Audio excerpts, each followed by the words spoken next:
अखिलेश यादव ने एक बात कही कि जब हमारी सरकार आएगी सभी बुलडोजरों का रुख गोरखपुर की तरफ होगा, कैसे देखते हैं इसको?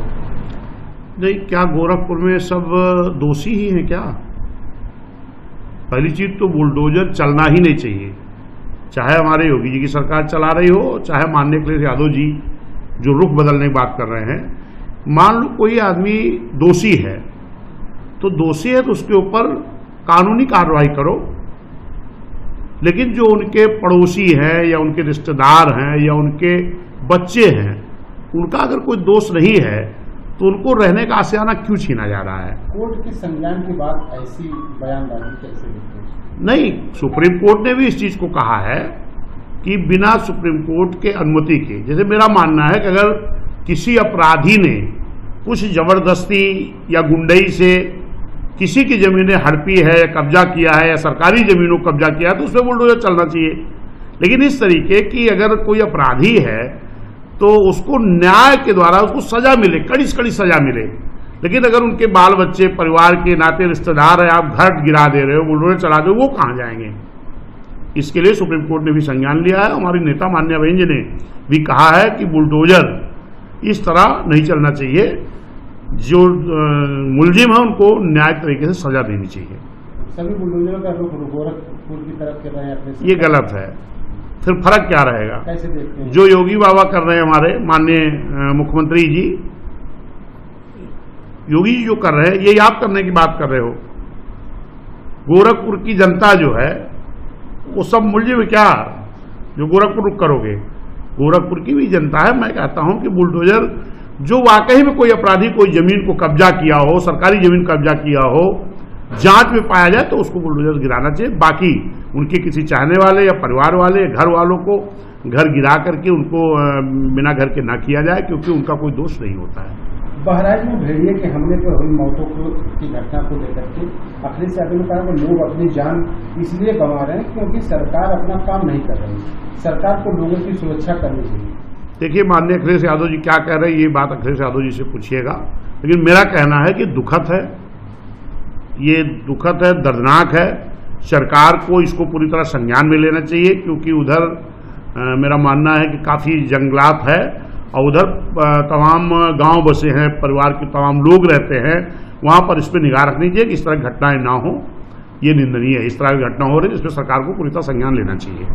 सूबे के मुख्यमंत्री योगी आदित्यनाथ मैनपुरी में एक सभा को संबोधित करते था कि मैनपुरी कभी वीआईपी जिले के रूप में जाना जाता था, लेकिन यहाँ विकास पीछे क्यों रह गया, पिछड़ा क्यों रह गया?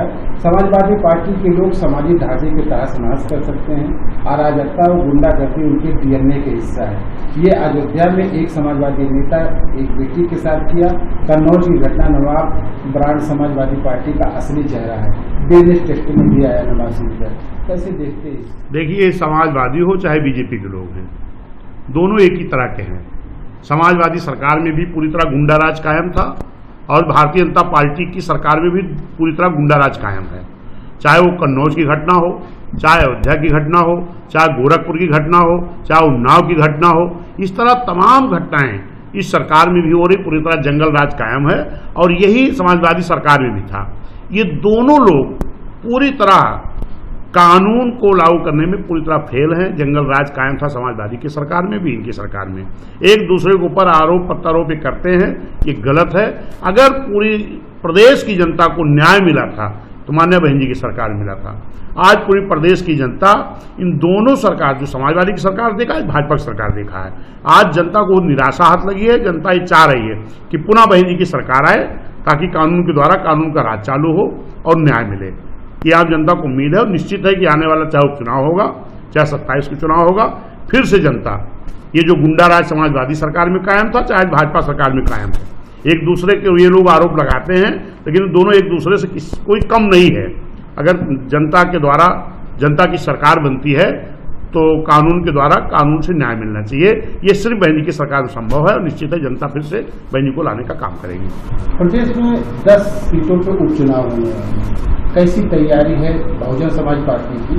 और बीजेपी भी लगी, इंडिया गठबंधन भी लगी हुई है, उनको कैसे मात दी जाएगी बहुजन समाज पार्टी? देखिए, इंडिया गठबंधन चाहे इंडिया हो, बहुजन समाज पार्टी के नेता मान्या बहन जी ने हम लोगों को जिस तरीके से अभी 22 में रहा हो चाहे 24 में, जिस तरीके से इंडिया गठबंधन की मिली भगत से इस प्रदेश की जनता को गुमराह करने का काम किया था, इस देश की जनता को, उस चीज़ के लिए माननीय बहन जी ने हम लोगों को कैडर के माध्यम से अपने लोगों के बीच में जाकर के गांव स्तर पर, बूथ स्तर पर अपने लोग समझाना है कि ताकि ये लोग जो एक षड्यंत्र साजिश करते हैं, गुमराह करते हैं, वो ना हो सके। जैसे 24 में हमारे अयोध्या के सांसद माननीय लल्लू सिंह जी ने कहा कि 272 चाहिए सरकार बनाने के लिए, 4 चाहिए सरकार बदलने के लिए, जबकि बाबा साहब ने संविधान को इतना मजबूत बनाया कि उसको बदला नहीं जा सकता। और तुरंत सपा कांग्रेस के लोगों ने कहा हम संविधान बचाएंगे। संविधान बदला नहीं तो बचाओगे क्या? संविधान के आर्टिकल को बदल करके, संशोधन करके किसी का नुकसान, किसी का फायदा किया जा सकता है? तो ये धोखा हुआ है, ये लोग साथ एक साजिश हुई है। और उस साजिश से निपटने के लिए माननीय बहन जी ने हमारे एक ये किताब भी बहन जी ने अभी हम लोगों को लिख कर दिया है कि इसमें समाजवादी, कांग्रेस, इंडिया गठबंधन की जो ये लोग षड्यंत्र करते हैं, उस षड्यंत्र का पर्दाफाश इस किताब के द्वारा हम लोग बूथ स्तर पर जाएंगे।